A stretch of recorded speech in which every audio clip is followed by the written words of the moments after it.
Bum bum bum bum bum bum bum bum bum bum bum bum. A Peter Dislike Show. Bum bum bum bum bum bum bum. Back in 2020, there were 26 hours in the day, and I really miss that. I really miss having 26 hours in the day. Well, there really weren't, but when I get to sleep on my own timetable, I have a tendency to sleep a little bit later every night from the previous night. It's like I'm not tired after 24 hours. I just tend to sleep a little bit later. I actually first discovered this when I was in college, actually. I was living with my parents and I was going to college, and I had a sofa in the basement that I used to love to sleep on.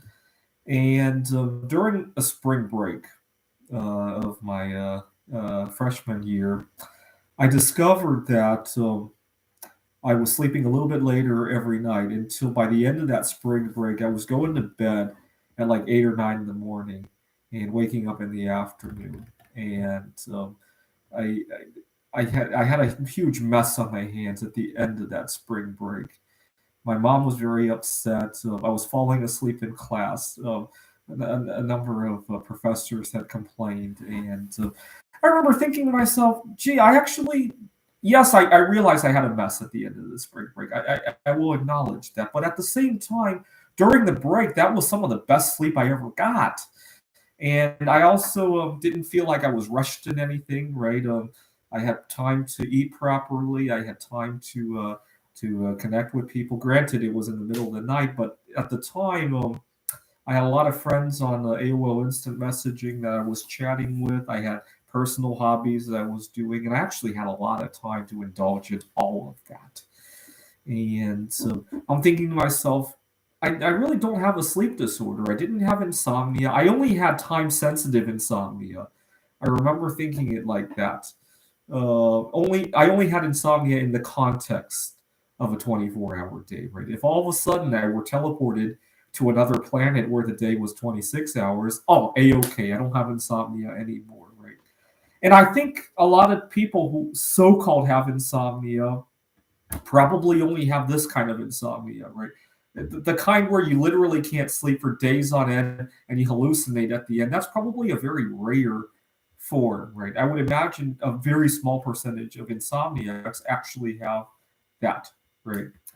And it was very upsetting because I knew I didn't have sleep problems, but unfortunately, I never got a chance to practice good sleep until 2020. I waited 2 decades to experience that, and very upsetting. And now that I can't do it anymore, it's still very upsetting.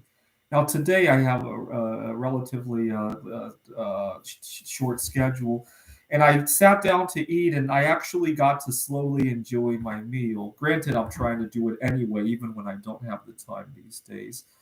And I found that I ate a whole lot less than I might have had I been rushed. And I actually got to enjoy all the little details of the food. And I wasn't rushed. I wasn't looking at the time every 2 seconds because I have something going on later. And it saddens me that we put so little priority to that. It really does.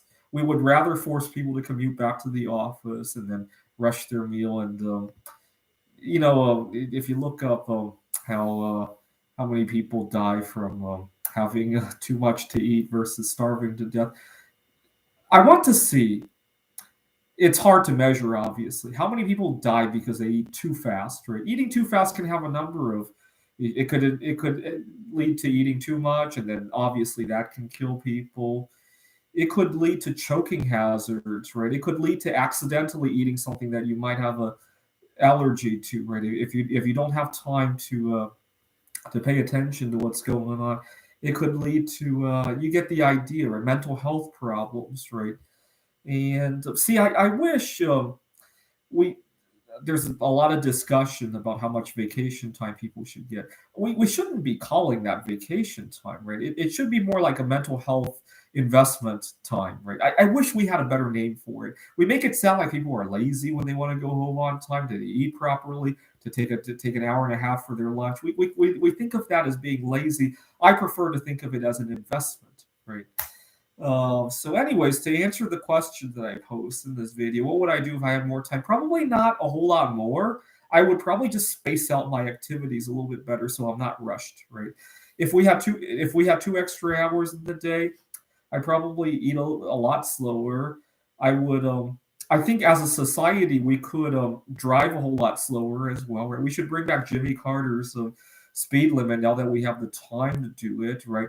And I can't imagine people wanting to actually drive 75 miles an hour. Most people are terrified by race car driving, right? We only do it out of all this pressure from the rest of society, right? And I'm a little bit saddened we didn't learn from the lessons during the pandemic that we got of what it's like to live a slower life and have more family time and have time to eat properly and all that. Too many. Remember how many people almost wanted to sneak into the gym when they were locked, right? I wish we carried on that attitude. I really do. This is the Peter Dislike Show. Bum bum bum bum bum bum bum bum bum bum bum bum. The Peter Dislike Show. Bum bum bum bum bum bum bum. Please show your support by disliking this video. Bum bum bum bum bum bum bum bum bum bum bum bum. The Peter Dislike Show. Bum bum bum bum bum bum bum. Bum bum bum bum bum bum bum bum bum bum bum bum. The Peter Dislike Show. Bum bum bum bum bum bum bum.